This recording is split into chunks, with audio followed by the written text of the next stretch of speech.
Bonjour, bienvenue à Vie et Miséricorde. C'est Ursule.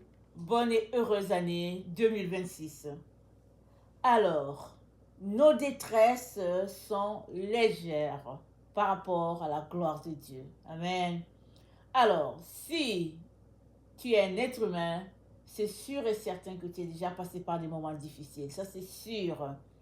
Et plus encore, si tu as donné ta vie à Jésus, alors souvent ça n'arrête pas les épreuves par lesquelles les enfants de Dieu passent à cause du nom que nous portons. C'est un nom qui génère des épreuves. Pourquoi? Parce que c'est un nom qui dérange. L'ennemi est déstabilisé quand il sait qu'il y a quelqu'un qui a donné sa vie à Jésus. Alors, il envoie les attaques. Mais Dieu, n'est-ce pas, se sert de ces attaques pour nous transformer. Amen. Alors Jésus-Christ a dit, s'ils m'ont aimé, ils vous aimeront. S'ils m'ont haï, ils vous haïront. Question de dire que tout ce par quoi notre Seigneur est passé, nous passerons aussi si nous disons que nous sommes ses disciples. Et aujourd'hui, le Seigneur vient nous encourager en ce début d'année pour nous dire que les épreuves par lesquelles nous passons, ou bien nous passerons, sont toujours légers comparés à la gloire de Dieu. Parce que la gloire de Dieu, on ne peut pas la peser, on ne peut pas la qualifier avec nos yeux humains, avec notre état d'être humain. C'est quelque chose de divin. Amen. C'est deux domaines non comparables. Alors, l'un, c'est les souffrances par lesquelles tu passes, parce que c'est des souffrances qui sont rattachées à la chair. C'est en vue de la gloire de Dieu qui, elle, est rattachée à la purification de ta personne. Et alors que la chair s'estompe en toi, tu finis par voir Dieu dans toute sa gloire, dans toute sa lumière. Amen. Alors, dans 2 Corinthiens 4, le verset 17, voilà ce que ça dit. Ça dit, car nos détresses d'un moment sont légères par rapport au poids extraordinaire de gloire éternelle qu'elle nous prépare. Notre objectif n'est pas ce qui se voit, amen, mais ce qui ne se voit pas. Ce qui se voit est provisoire, mais ce qui ne se voit pas est éternel. Amen. Ce que nous voyons là, c'est provisoire, c'est passager. Mais ce que nos yeux ne voient pas, c'est ça qui est éternel. Et le Seigneur nous encourage à nous attacher à ce que nos yeux ne voient pas. La souffrance, tu la vis dans ta chair, elle est rattachée à ta nature humaine, mais une fois que tu passes ce corps, de l'autre côté, il n'y a pas de souffrance. Et la parole de Dieu nous dit que c'est un passage pour tous ceux-là qui ont donné leur vie à Jésus, la souffrance. Alors, plusieurs disent suivre Jésus. Quand vient le moment des épreuves, ils démissionnent de Jésus. Ils disent, Jésus, tu m'as déçu. Ils démissionnent. Mais Jésus ne nous a jamais rien caché. Il a dit, s'ils vous ont persécuté, s'ils m'ont persécuté, ils vous persécuteront aussi. Et dans 1 Corinthiens 3, le verset 12 nous dit, si quelqu'un bâtit sur le fondement avec de l'or, de l'argent, des pierres précieuses, le chaume, l'œuvre de chacun sera manifestée. Car le jour la fera connaître, parce qu'elle se révélera dans le feu, et le feu éprouvera ce qu'est l'œuvre de chacun. Et quand Jean-Baptiste a annoncé Jésus, il a dit, il a son vent en main, et puis il a aussi son feu. Alors, il vient nous purifier par l'épreuve du feu. Et le feu, n'est-ce pas, c'est toutes ces étapes de notre vie par lesquelles nous sommes appelés à passer afin que l'or, ou bien l'argent, ou bien la pierre précieuse puisse sortir comme le Seigneur, n'est-ce pas, l'attend. Et il ne peut obtenir la nature du matériau que par les épreuves. Ça fait partie des épreuves de la vie. Quand bien même on n'est pas chrétien, on passe par les épreuves. Combien de fois quand on est chrétien, Ne refusons donc pas les épreuves. C'est ça que le Seigneur nous dit aujourd'hui. Ne refusons pas les épreuves. Ça vient avec. Ça fait partie du package qu'est Jésus-Christ. Alors, qu'est-ce qu'on veut souvent? On donne notre vie à Jésus et on veut la bonne partie qui est le salut, là. On veut le paradis. Quand viennent les épreuves, on dit non, non, Jésus, bye bye. Mais ce n'est pas ce que nous devons faire.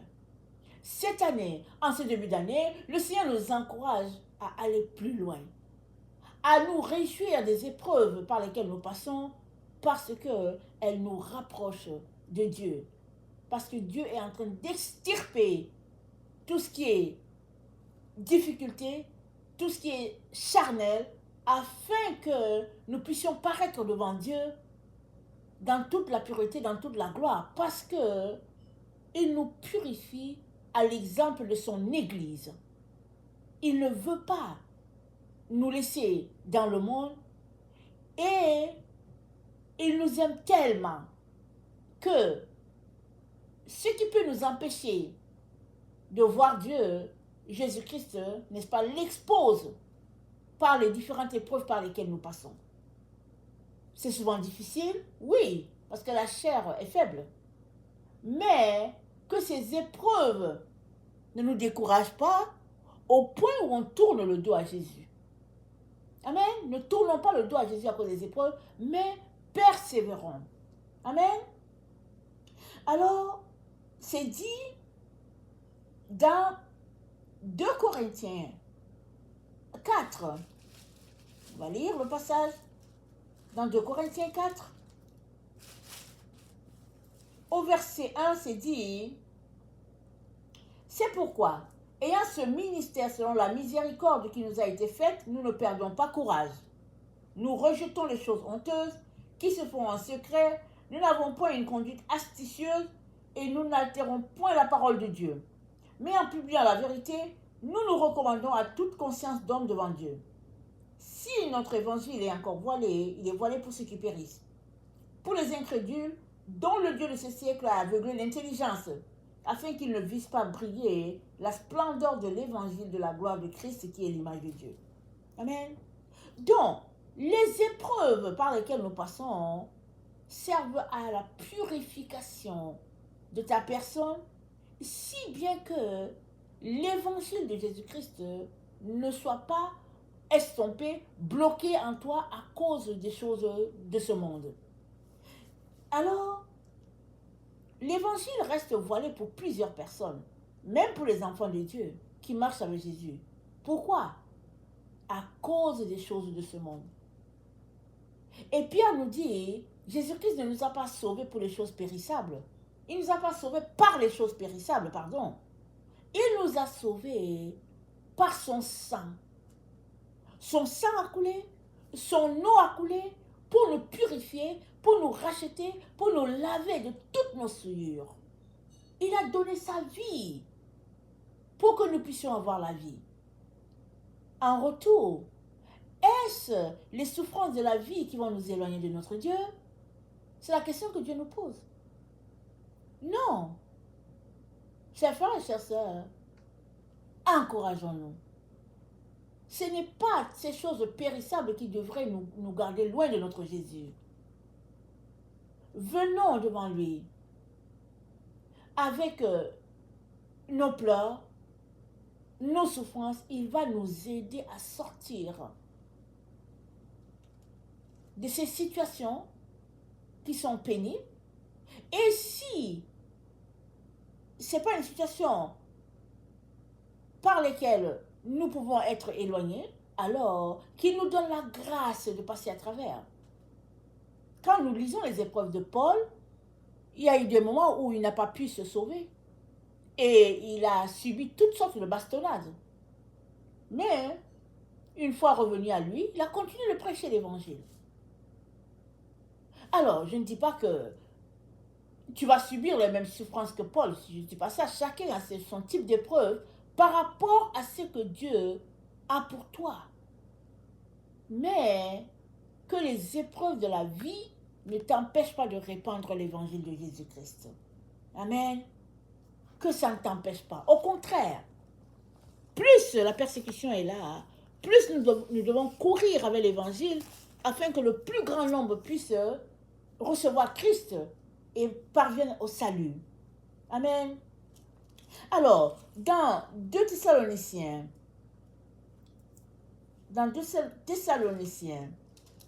1, au verset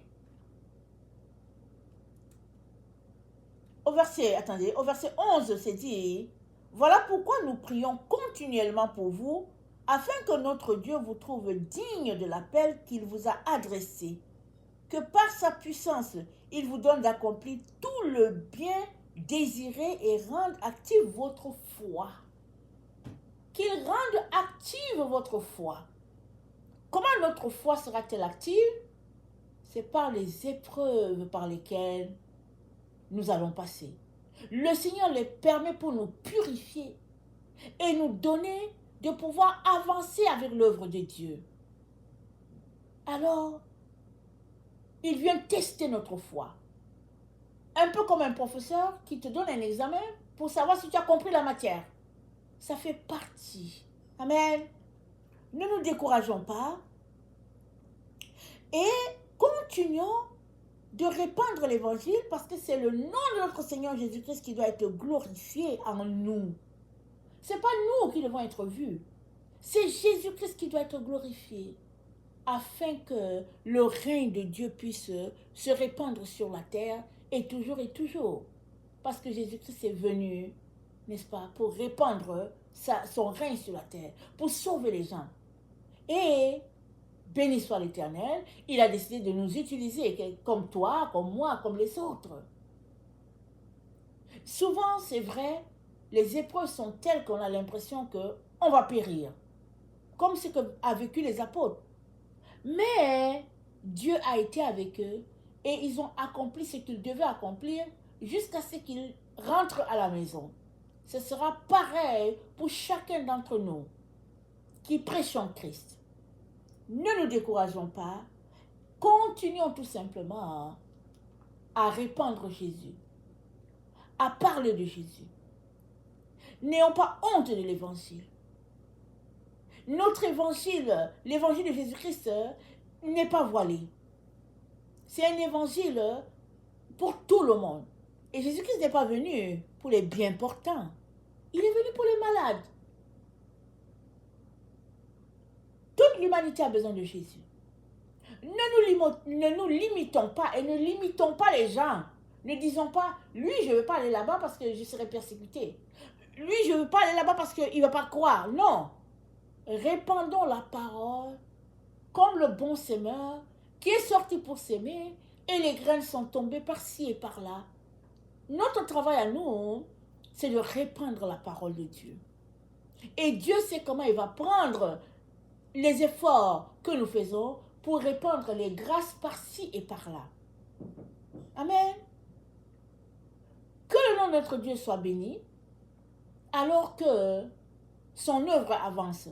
Amen. Prions pour que nous ne soyons pas de ceux-là qui vont bloquer l'œuvre de l'Évangile. Mais que la grâce de Dieu soit assez abondante pour chacun d'entre nous, afin que nous puissions continuer, peu importe la persécution. Parce que la persécution, ce n'est pas juste pour un certain type de chrétien, c'est pour tous les enfants de Dieu. Ça fait partie du package. Amen. Que le Seigneur bénisse sa parole et que 2026 soit une année où nous serons tous remplis de zèle pour continuer de répandre l'évangile de Dieu, parce que c'est une puissance de Dieu pour quiconque croit. Notre monde a besoin de Dieu.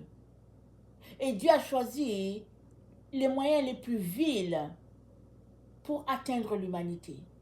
Des personnes sans valeur. Réjouissons-nous de ce que nous faisons partie de ces personnes sans valeur que Jésus-Christ a choisi d'utiliser pour sa gloire. Ne bloquons pas l'œuvre de Dieu à cause de nos épreuves. Elles finiront par passer un jour. Amen. La parole de Dieu doit être répandue, peu importe la situation par laquelle nous passons.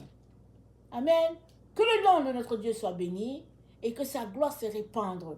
Amen. Partout où nous sommes. Alléluia. Soyons tous bénis. Amen.